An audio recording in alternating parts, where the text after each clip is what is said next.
why the Warlords of Draenor was bad. This is a Mad Season vid.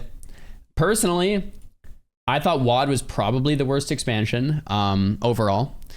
From the PvP side of things, I just didn't like the gameplay loops. They weren't exciting, interesting, and fun for me personally. Like it was just a very scripted, boring game from the PvP side. From the world side of things, everyone was AFK in their garrisons, so you went to a city and it felt dead because everyone was AFK in their garrisons. And then from the PvE side, I'm gonna be honest, I didn't do too much of it, but a lot of the raids just seemed like some people actually had some decent things to say about the raids, and some people I thought said that the raids dragged on and they were just like painfully long. So we'll see what Mad Season has to say. I'm definitely more of a noob on the PvE side of things, so let's take a look. Yeah, I've heard some positive stuff about the PvE in Warlords. If you're at all familiar with World of Warcraft, you've probably heard about the Warlords of Draenor expansion. Yeah. And what you've heard about it is likely not very glowing, but oftentimes the criticisms are summed up to Draenor bad. It's like Nickelback. It's been a meme for so long that people have forgotten why they even hate it so much. So in this video, we'll take a comprehensive look at the expansion in a constructive manner and explain exactly why it's earned the reputation that it has today. This is why the Warlords of Draenor expansion was bad. I like that mindset though. It's like, it's not just calling it bad because it's bad. It's like, well, why is it bad? So let's not make the same mistake.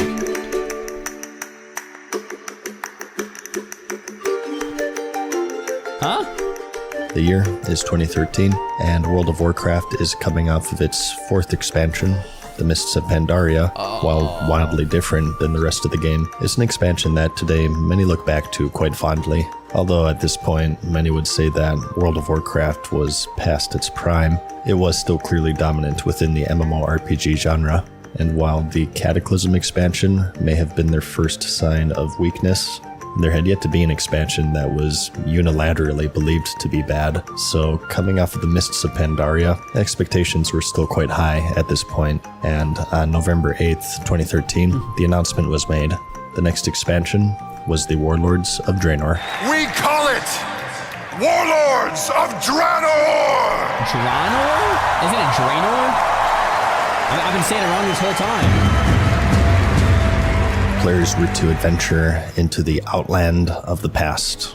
In fact, a time before it was known as the Outland, but instead Draenor, the home of the orcs, before it was corrupted by the Burning Legion.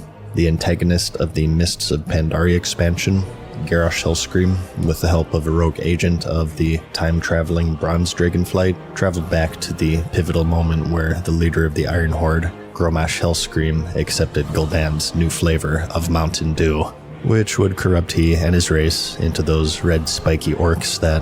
Do you guys remember the WoW Mountain Dew back in the day in like TBC? What was that? You got it from like Walmart or something? There was like a World of Warcraft flavored Mountain Dew. You guys know what I'm talking about? And dude, my friend, was it Game Fuel? Was that what it's called? Game Fuel. Yeah, maybe that's what it was. Dude, my friends and I, we would LAN up hard. It was like Friday after school.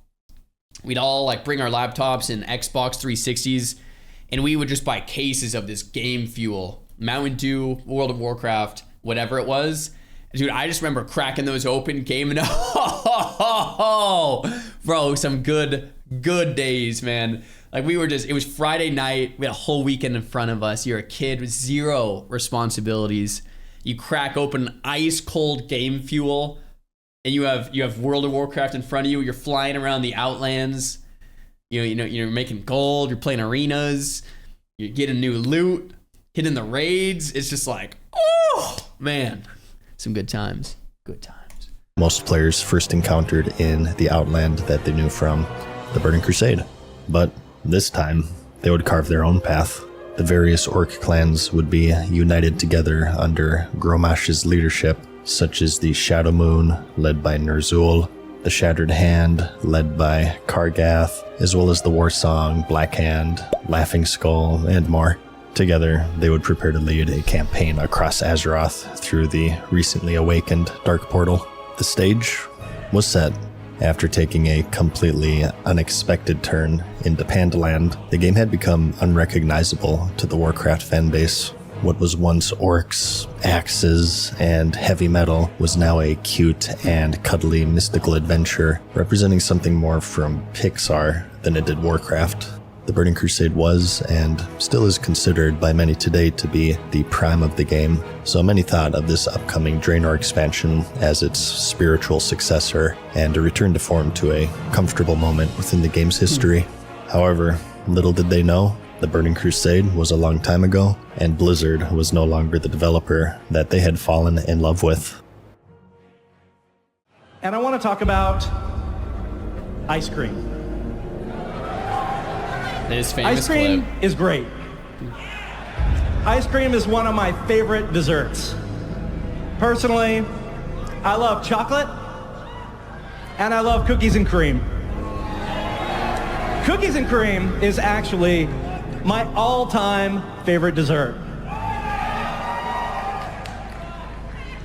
But I understand that for some of you, Chills. your favorite flavor Chills.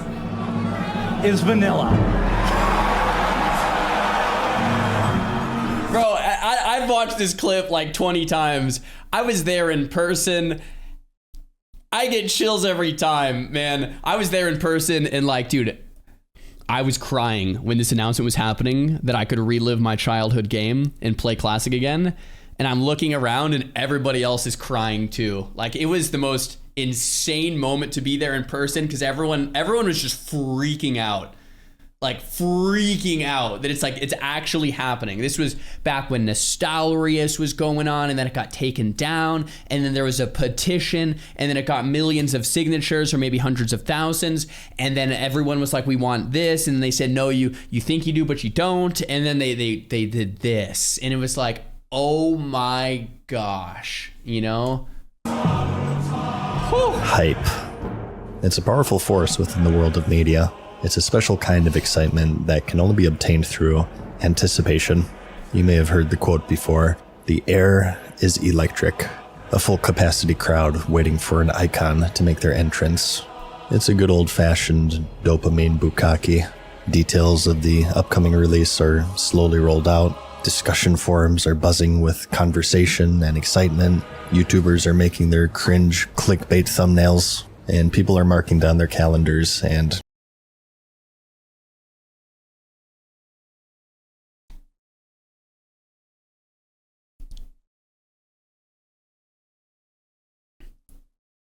Guys, be honest with me. Is this me? Like, be 100% honest. Be honest. Yes, yet. Don't be that honest, guys. Are you kidding me?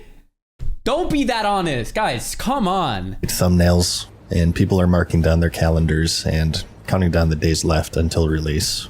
Word spreads, pre-orders roll in, and the fanbase waits in eager anticipation. Ironically enough, it's often this stage is where the product has reached its height in popularity. But as powerful and beneficial hype can be to an upcoming release, it also sets the stage for disappointment.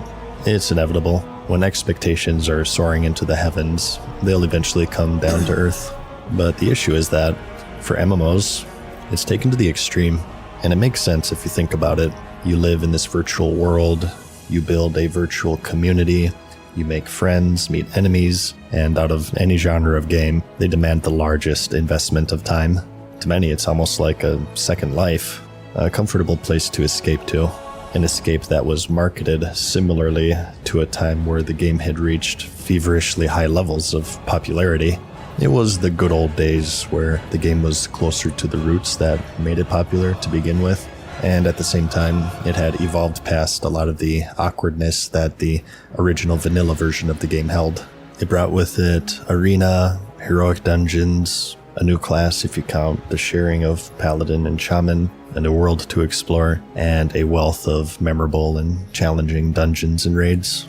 It was a revolutionary expansion, so much so that its reputation would carry over 6 years later with what many thought to be its spiritual successor, a game that would take them to the same place, both inside of it and, in a way, the outside as well. days, They slowly man. unveiled the major features that it held, including things that players would come to expect from an expansion. More levels of character progression, new areas. Bro, the new character models still to this day, they're not new anymore. They're 10 years old now or more. Still to this day, the Warlords character model updates and the cast animation updates 10 years ago still makes me upset today. I liked how it was. I liked that rustic WoW feel. Like it's like the art feeling like World of Warcraft, the animations, how they were, still to this day. And when it first came out, I was like, this sucks. And people said, Czar, you'll get used to it. It's a new thing, and anything new takes time to get used to. And I'm like, well, okay, you're right. A few months later, a few years later, it's been a decade. I still feel the same. I would love an option in WoW, a checkbox to get old character models and old cast animations back. It would help, and the old UI. If I could have one button in retail WoW that says old UI, old character models, old animations, and I played WoW like that, I swear it would actually just help me so much. Be like, okay, at least this is the WoW that I grew up on and I'm familiar with. Let's go. Like, oh. Items, dungeons, raids, a new PvP zone called Ashran, new character models, and more, with the largest being garrisons, where the players would fill the role of commanders. Someone in chat goes, make it a checkbox called old. Okay, that's pretty good. Leading their own personal army of followers to defend Azeroth against the endless Iron Horde. It was fully customizable, with buildings that improved combat capabilities, crafting of any profession, even if you didn't have it, a personal herb garden, mines, an auction house if you had the right building, and a mission table to bring back currencies or even gear for both the player and their followers. It was marketed as the ultimate personal hub, and the players would want for nothing. And finally, as an extra incentive, those who pre-purchased the expansion would also receive a level 90 character boost, so they could jump right into it. Character boosts were a microtransaction that was first introduced in the tail end of the Mists of Pandaria expansion, and though they would be convenient for players to skip the leveling grind and be sped up to the new expansion's content, they would also be controversial, as they would be a major step towards being able to purchase progression with real-life money, a line that the developer had once promised that they would not cross. But as time went on, the hype only grew. And after years of slow decline, starting with the release of the Cataclysm expansion 3 years prior, players flocked back in record numbers. And on November 2014, the drums of war thundered once again. For me, I agree with what Matt Season just said, and I think we're on the same page here, is I don't mind buying things that are cosmetic only. If Blizzard wants to put in a pet, if Blizzard wants to put in a mount, if they want to put in a cool cloak or a tabard, if it's cosmetic only, like it really, like, it doesn't bother me too much. If someone wants to spend their money on an in-game mount, and it doesn't affect me in any way, because I know where they got it, they bought it from the store. They know where they got it, they bought it from the store. It doesn't help them in any way. No utility, no character progression, no character power. I'm fine with that. Where I draw the line is if there's any type of in-game character progression.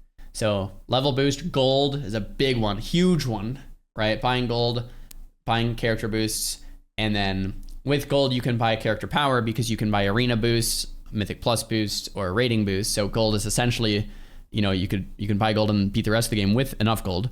So that's a problem, right? So to me, that's where I draw my line. I'm not saying that's like the only perspective or the only way to look at it, but I think Mad Season and I align there, where it's like, yeah, that's like a pretty good line, but let's be honest, it's never going back, right? As the Warlords of Draenor stormed onto the scene,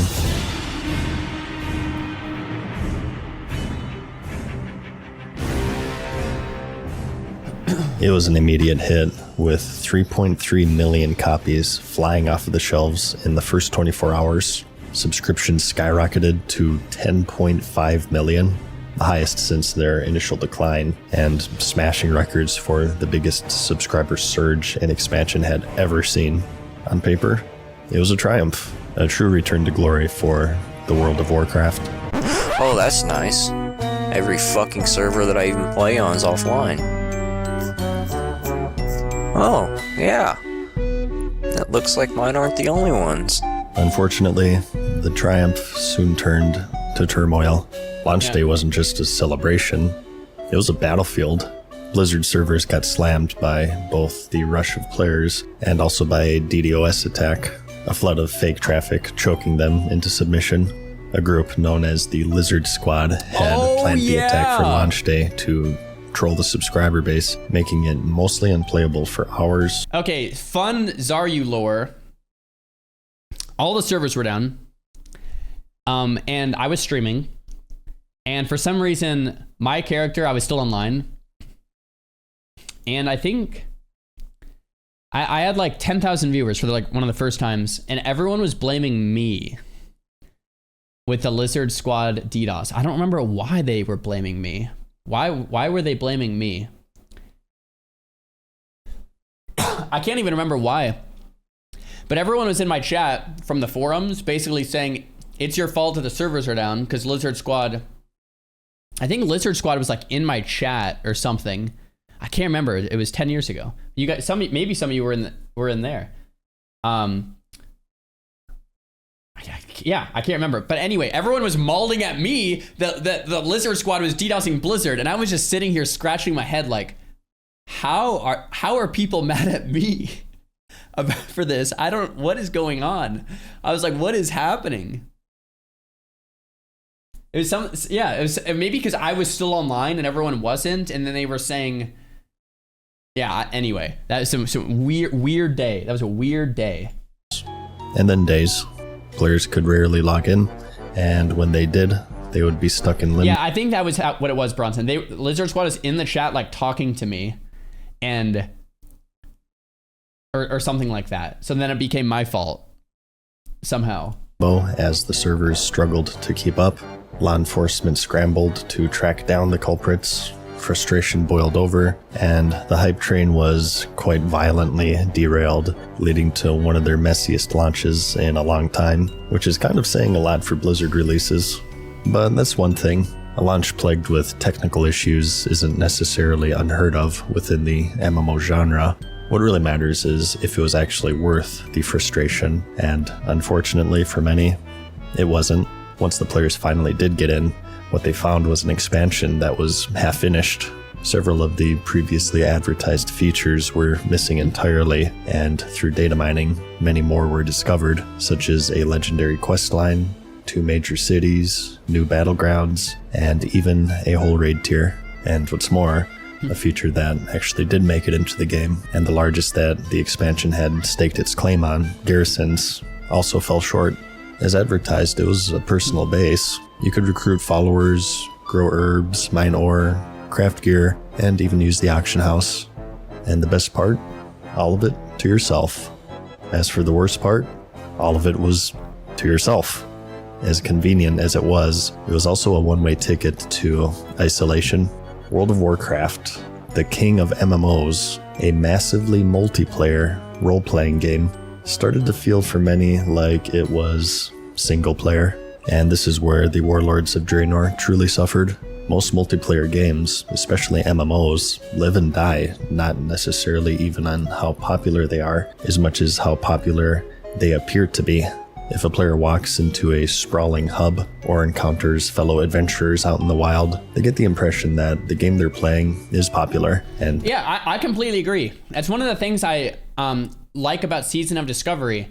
The Season of Discovery numbers, there's like 70,000 people rating per week. So that's not crazy. It's not terrible, but it's not like crazy popping. But anytime I log into Season of Discovery, whether it's 4 a.m., okay, well, I don't log at 4 a.m. I don't know why I said 4 a.m. Whether it's 7 a.m., 10 a.m., the city always looks like this.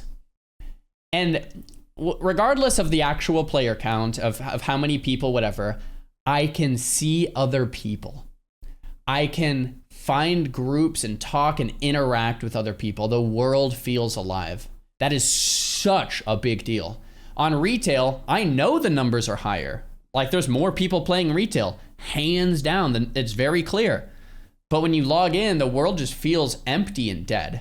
And that's a big deal. Like you don't want to like overlook that at all. This is massive stuff here when it comes to like the psychological effect of like logging into an online universe. It's like, yeah, you want to have people on cool, unique mounts and just hanging out in the city and like looking for groups. Like this is mandatory if you want your game to feel exciting to log into and play every day. And that's one of the reasons I've been loving SOD. It's like I always log in. There's a full city and it's great, you know? Therefore, their time spent holds value, and so they are therefore motivated to devote more to it. However, the opposite is also true. If the main cities are barren and the players level in empty zones with nothing but NPCs to keep them company, it gives them the impression that the game is dead or dying, the world doesn't feel alive, and if no one else is playing it, why are they? This is what is known as the bandwagon effect. Right, the more people on a bandwagon, the more a person will want to join. And if there is no one, there must be no reason to join. In fact, this phenomenon is partly why, when the game had started losing subscribers, instead of just shutting down servers, Blizzard introduced cross-realm zoning where players could see others from other servers. This would accomplish two things. Although the game was indeed steadily losing subscribers, it would retain or even reinvigorate the illusion that it was thriving, not dying, as well as avoiding the poor optics of headlines reading, World of Warcraft shuts down X amount of servers among decline in subscribers. And so, regardless of what benefits the garrison system brought to the game, it wouldn't be enough to overcome this one devastating downside. They made the game seem dead, and this once massively multiplayer game was clearly not as massive as it once was, where you'd once find a player loitering in the main city, leveling their crafting profession. I mean, how fun is it, bro, when you log in and you see this? Like, come on, right? It's just fun. It's just a good time when you log in and see this. And you know, it is the bandwagon effect to some degree, but it's also the idea that when you're playing on in an MMO, it actually is more fun when there's more people online. It's not that it's just an illusion.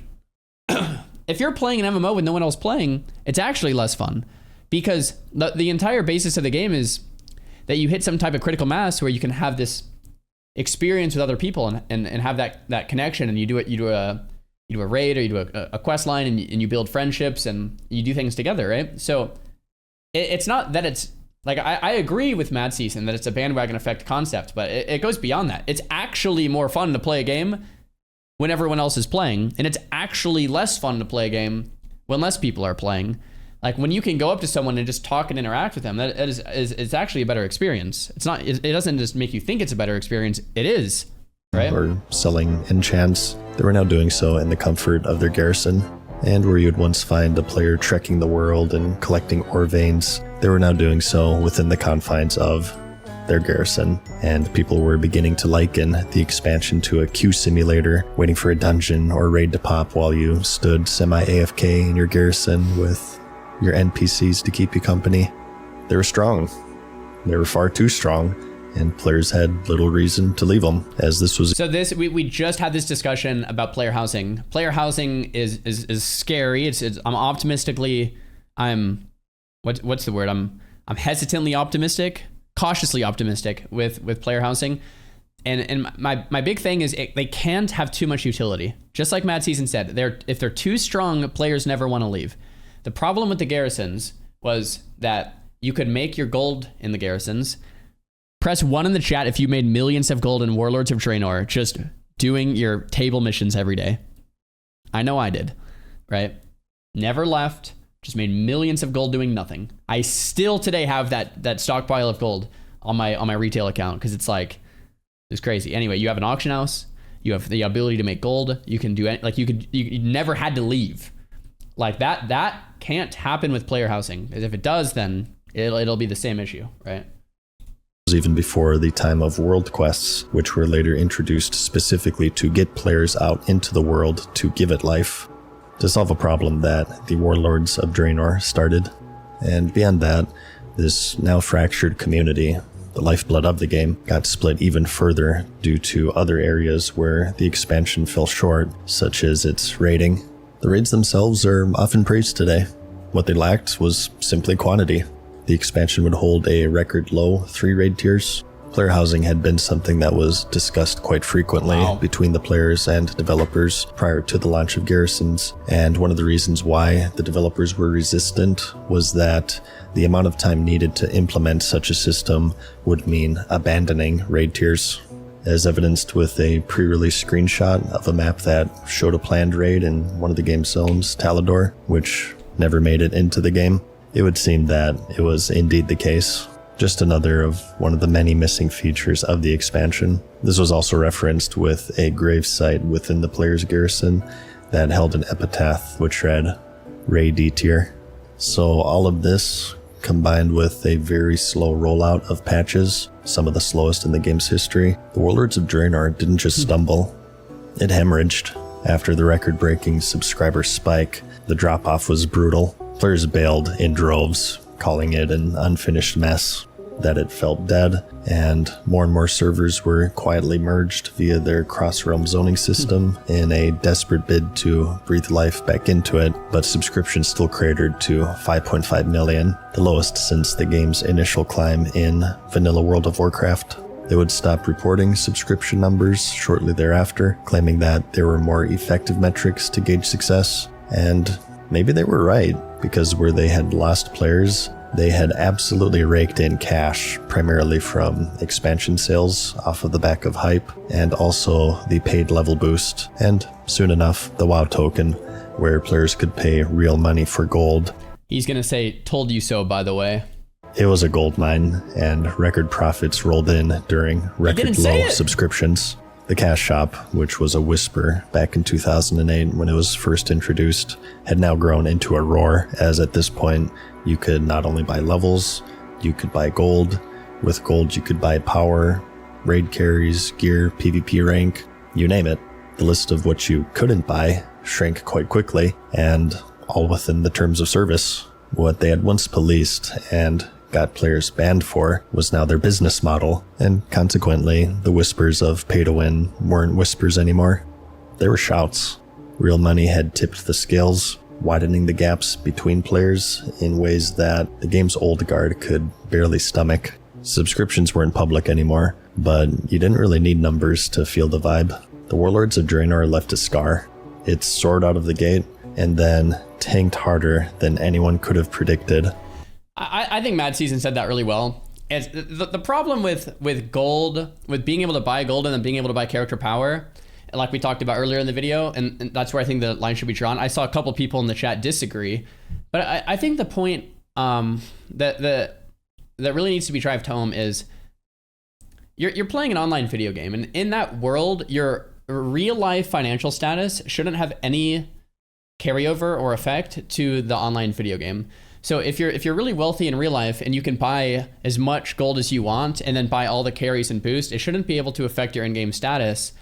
Like everyone should be at an equal playing field within Azeroth, right? If you're low income, if you're medium income or high income, whatever it is, you should be able to log in and have somewhat of an equal playing field against the other players in the game. And I think that's really what it comes down to. It's like you can't have a system where people can pass other people by their real life financial status. I think that is bad for an online world. Yeah, I'll stand by that.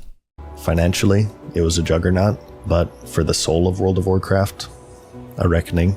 Beyond this, the expansion suffered more minor controversies, such as the announcement of no flying mounts being available throughout the entirety of the expansion.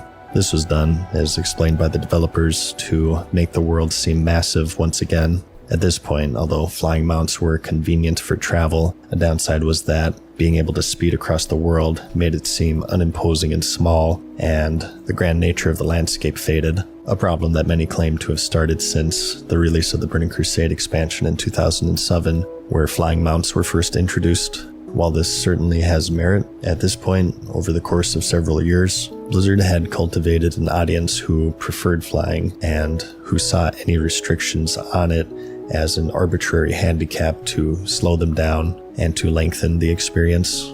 To them, the inconvenience wasn't worth the feeling of a large world, and so they pushed back hard, threatening to join the many others who have already quit. It wouldn't be long until Blizzard caved, and they met the player base halfway by adding the ability to unlock flying in Draenor. And later, it was found that there was to be a massive transit system spanning across the continent that connected to the Grimworld Depot, but it was never made, incrementing once more the number of abandoned features of a rushed expansion. And it's a shame, because there was a lot that the expansion did well. The zones themselves, along with the questing, many claim today were quite immersive and well done. The raids that were released were memorable and unique. It did quite well with the bones of what players wanted from an expansion, but that was the issue. It was just bones. And so, the Warlords of Draenor was a paradox of profit and pain. It marked a time where players realized that Blizzard Entertainment were just words on a building. They were reminded that game development teams are consisted of people. People who quit, people who are fired, die, or are otherwise replaced by those who don't share the same vision of their predecessors.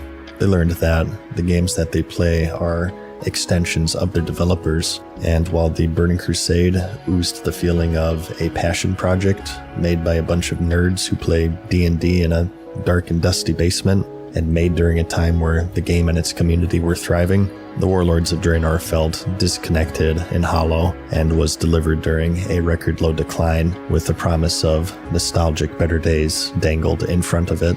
And that is why many people consider today the Warlords of Draenor expansion to be bad. It was a combination of an unforeseen level of hype, skyrocketing it into the heavens, followed by a very hard crash aided by a poor launch, numerous abandoned features, the most major of which harmed the game, and the realization that the past was indeed in the past.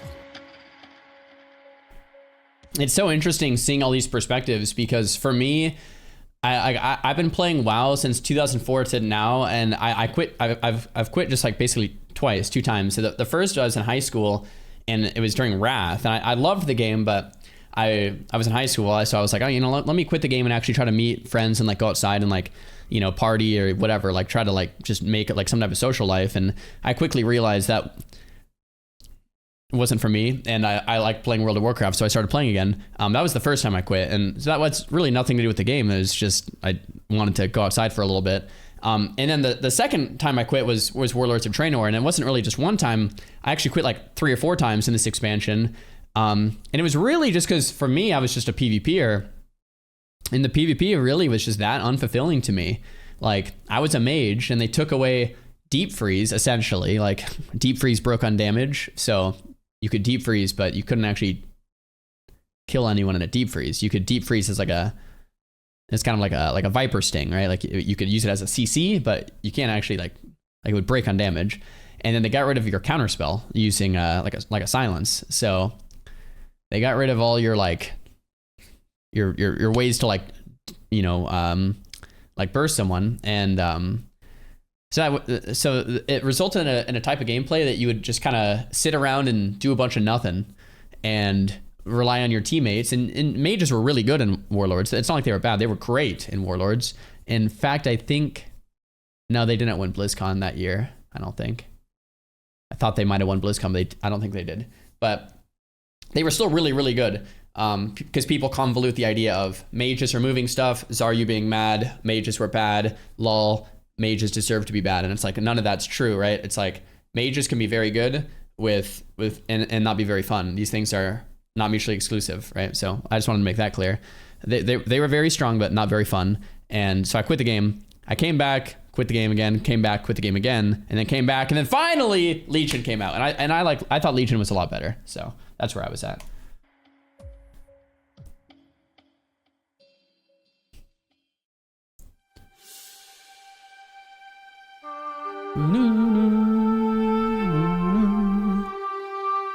Thanks for watching my video.